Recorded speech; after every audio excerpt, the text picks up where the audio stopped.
nos metemos de lleno en una figura que, bueno, parece que desafía el tiempo, Novak Djokovic. Las fuentes que nos han llegado, que son una mezcla de crónicas deportivas, análisis tácticos y hasta hilos de foros de aficionados, dibujan un retrato fascinante.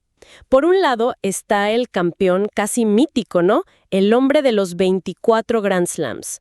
Pero por otro, a sus 38 años y justo en la víspera del Abierto de Australia 2026, lo que vemos es a un atleta rodeado de un nivel de escrutinio y duda que no habíamos visto antes.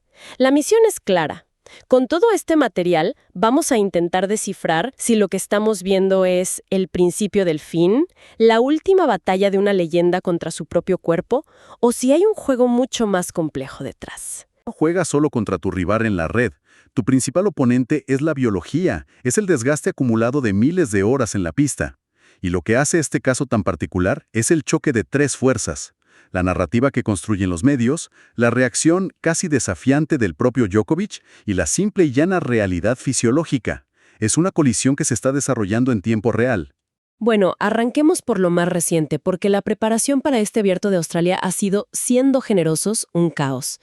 Todo explotó hace muy poco. Primero, se baja del torneo de Adelaida. Y no con una excusa vaga, sino con una declaración muy directa. Dijo no estar del todo listo físicamente para competir. Eso, viniendo de alguien como él, ya es una bandera roja gigante. Una admisión muy poco característica en él, que suele ser una fortaleza en cuanto a su estado físico. Revelar esa vulnerabilidad antes de un gran slam es como mínimo llamativo. O es una honestidad brutal, o es parte de una estrategia para bajar las expectativas. Con él, la verdad, nunca se sabe. Exacto, siempre hay capas. Pero luego vino el momento que se hizo viral y que desató la tormenta. Esa sesión de entrenamiento del 14 de enero en Melbourne. Las imágenes son elocuentes. Djokovic está en la cancha y a los 12 minutos, se toca el cuello y se va. 12 minutos. La maquinaria mediática se encendió al instante con titulares que iban desde «llegará a primera ronda» hasta «debería retirarse». Y no fue un hecho aislado. Ojo, las fuentes mencionan que en una sesión de práctica previa con Daniil Medvedev, varios periodistas notaron que se le veía inusualmente fatigado, buscando aire entre puntos de una forma que no es normal en él. Es la acumulación de estos pequeños detalles lo que crea la narrativa de crisis. Pero aquí es donde quiero plantear una pregunta. ¿Es realmente una crisis o una estrategia de gestión extremadamente conservadora? Porque por un lado ves el pánico, pero por otro, las fuentes nos dicen que ha adoptado un calendario mucho más ligero, centrado casi exclusivamente en los Grand Slams. Es una excelente pregunta porque toca el núcleo del dilema. Yo no creo que sea una crisis en el sentido de que esté acabado, pero sí es una estrategia de altísimo riesgo. La lógica es clara. A sus 38 años, su cuerpo ya no puede soportar 70 partidos al año. El desgaste es real. Por eso sacrifica torneos menores como Adelaida. Su objetivo no es llegar con ritmo de competencia, es llegar sano. Está intentando, reconstruir su cuerpo para que aguante 7 partidos a 5 sets. Pero ahí está el riesgo que mencionas. Llegar a un Grand Slam sin partidos oficiales en las piernas no es casi un suicidio deportivo a este nivel. ¿Se enfrenta a chicos de 22 años que vienen de jugar finales la semana anterior? Totalmente. Es una apuesta enorme. Confía en su capacidad para encontrar su mejor nivel durante las primeras rondas del torneo, usando esos partidos como su pretemporada. Es algo que solo un jugador de su categoría puede intentar. El problema, como vimos con el cuello, es que la línea es finísima. Entre entrenar lo justo para estar a punto y pasarte de rosca y lesionarte hay un margen de error mínimo. Ese dolor en el cuello no es solo un dolor, es un recordatorio constante de lo frágil que es ese equilibrio.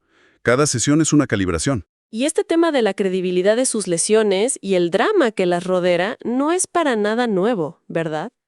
Si miramos el material que tenemos, su carrera está llena de estos momentos que alimentan tanto la leyenda como el escepticismo. Es una dualidad fascinante. Completamente. De hecho, esta situación actual solo se puede entender en el contexto de su historial. Es un historial que, la verdad, desafía la lógica médica y deportiva. Recuerdo haber leído los reportes del Abierto de Australia 2023, y era increíble. Ganó el torneo, su 10º aquí, con lo que el propio director del torneo, Craig Tiley, confirmó que era un desgarro de 3 centímetros en el isquiotibial. Tiley dijo públicamente: «Vi las resonancias magnéticas, los médicos os lo dirán, la verdad es que tenía un desgarro». Y aún así, barrió a todos. Y no es la única vez. 2 años antes, en el mismo torneo, en 2021, sufrió un desgarro en el músculo abdominal. Fue durante su partido de tercera ronda contra Taylor Fritz. Parecía que se retiraba, se le veía doblado de dolor. Y no solo terminó ese partido, sino que ganó 4 más para levantar el trofeo. Esas hazañas son las que construyen su aura de invencible, de ser casi sobrehumano. Pero esa aura tiene una doble cara. Porque cuando haces eso, cuando ganas torneos con lesiones que retirarían al 99% de los jugadores, siembras una semilla de duda para el futuro. Y creo que vimos el primer síntoma de que esa capacidad sobrehumana tenía un límite el año pasado, en 2025. El partido contra Alexander Zverev en semifinales. Exacto. Ahí también sufrió un desgarro muscular en el muslo, pero esta vez no hubo milagro, tuvo que retirarse. Ese momento fue crucial porque fue la primera vez en mucho tiempo que su cuerpo dijo basta y su mente no pudo anularlo.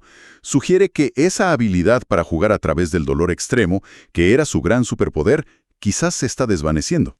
Y eso nos lleva a la pregunta clave que plantean varias de las fuentes, sobre todo los foros de aficionados. ¿Por qué sus lesiones generan tanta controversia? Mucho más que las de, por ejemplo, Nadal, cuya carrera ha estado marcada por ellas. Es la dinámica que en algunos medios y foros han bautizado como la del pastorcito mentiroso. No porque mienta, sino porque al haber superado lo que parecían lesiones mortales, cada nuevo problema físico se recibe con una dosis de escepticismo. En foros como Talk Tennis, los debates son encarnizados. Unos lo defienden diciendo que su umbral del dolor es simplemente de otro planeta. Otros, en cambio, lo acusan directamente de juegos mentales, de exagerar molestias para romper el ritmo del rival o para quitarse presión.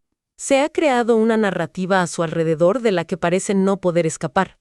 Y lo más interesante es cómo le afecta personalmente. No es algo que ignore. Para nada. Le afecta profundamente. Y su reacción lo demuestra. Las fuentes mencionan algo que es bastante extremo. Ha llegado al punto de publicar imágenes de sus propias resonancias magnéticas en sus redes sociales. Es un acto casi desesperado por validar su dolor. Acompañó esas imágenes con textos como «para todos los expertos en lesiones deportivas». Eso no lo hace alguien a quien no le importa lo que piensen. Lo hace alguien que se siente juzgado injustamente.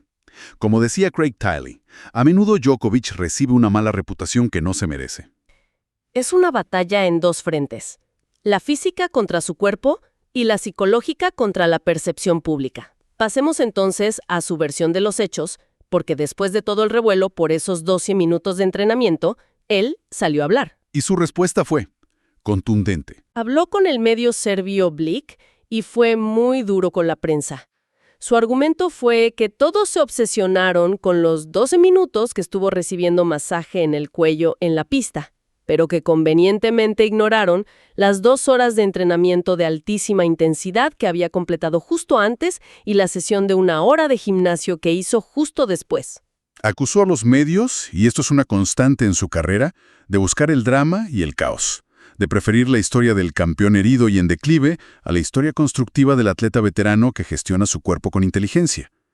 Desde su punto de vista, se enfocaron en el único momento de aparente debilidad.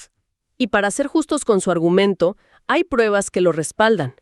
Apenas un día después de ese incidente que generó titulares apocalípticos, el 15 de enero jugó un partido de exhibición. Y no era un entrenamiento, era un partido con público contra Frances Tiafoe. Un rival muy físico, además. No es un partido fácil. Y le ganó con comodidad. 6-3, 6-4 en 82 minutos. Los reportes de ese partido son clave. Se movió bien, no mostró signos visibles de dolor en el cuello. Y lo más importante, su servicio. El as que el golpe más afectado por una lesión cervical fue totalmente efectivo. Visto así, su queja contra la prensa parece bastante justificada. Sí, ese partido fue una declaración de intenciones. Demostró que la narrativa de crisis total era exagerada. Sin embargo, y aquí es donde hay que conectar esto con el panorama más amplio, una cosa es ganar un partido de exhibición a 2 sets contra Tiafoe y otra muy distinta es enfrentarse a la nueva generación en una batalla a 5 sets. El verdadero desafío para Djokovic ya no es una lesión puntual, es el tiempo. Y el tiempo ha llegado en la forma de dos jugadores. Carlos Alcaraz y Jannik Sinner. Exactamente. Ellos son el verdadero problema. Las fuentes son claras en esto. Entre ellos dos han ganado los últimos 7 Grand Slams. 7. Han creado un duopolio en la cima que ha frenado en seco la cuenta de Djokovic. Ya no es el único gallo en el corral. ¿Y qué es lo que tienen ellos que le complica tanto? ¿Es solo la juventud y la energía? ¿O hay algo más en su juego que lo está neutralizando?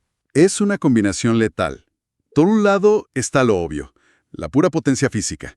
El propio Djokovic lo admitió en una de las notas que tenemos. Dijo que contra ellos siente que le falta un poco de jugo en las piernas en los intercambios largos. Después de 3 o 4 horas, su capacidad de recuperación no es la misma, mientras que ellos parecen tener un tanque de gasolina infinito. Pero no es solo físico. Tácticamente juegan un tenis de altísimo riesgo que lo obliga a él a jugar fuera de su zona de confort. No le dan ritmo, le bombardean constantemente. Y esta percepción no es solo suya o de los medios. Hay gente dentro del deporte que lo veía venir.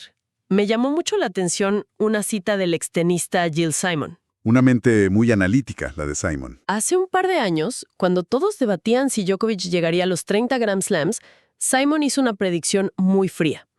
Dijo que creía que el límite de Djokovic serían 25. No por falta de tenis, sino por una razón mucho más simple. El tiempo está haciendo su trabajo como lo hace con todos los demás. Y viendo que lleva casi 2 años estancado en 24, esa predicción parece inquietantemente precisa. Totalmente. Y eso nos lleva al último punto, que es el cambio de mentalidad en el propio Djokovic. Hemos visto una evolución en su discurso. Su frase más reciente, que ha repetido varias veces, es que 24 tampoco es un mal número. Eso, viniendo del competidor más voraz de la historia, es tremendamente significativo. Es una forma de quitarse presión. Es una forma de supervivencia psicológica. Se da cuenta de que la meta de 25 o 26 o más, que antes parecía inevitable, ahora es una montaña casi imposible de escalar, con Alcaraz y Sinner en su mejor momento. Así que, en lugar de vivir con la frustración, está recalibrando sus propias expectativas. Es un intento consciente de liberarse de esa carga. Es reconocer, quizá por primera vez, que el final está más cerca que lejos. Entonces, si unimos todas las piezas de estas fuentes, el panorama es complejo. Tenemos a un Djokovic que libra una batalla en 3 frentes simultáneos. Está la lucha obvia contra su cuerpo de 38 años, que ya no responde como antes. Luego, la lucha contra una prensa y un sector del público que parecen dudar de cada uno de sus gestos, forzándolo a una guerra de percepción. Y finalmente, la más dura de todas, la lucha en la pista contra una nueva generación que ya no le tiene miedo. Su caótica preparación para este torneo no es un incidente aislado, es un microcosmos perfecto de esa guerra total. Exacto. Y me gustaría dejar una idea final para la reflexión, que creo que resume la gran ironía de su carrera.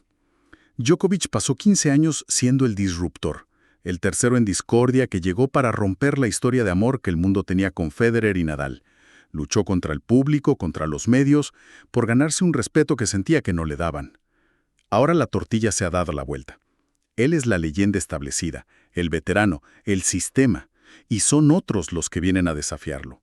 La pregunta que queda flotando en el aire es, ¿esta necesidad que todavía siente de demostrar su dureza, de probar que sus lesiones son reales, de luchar contra las dudas, sigue alimentando esa legendaria fortaleza mental de yo contra el mundo que tantas veces le funcionó?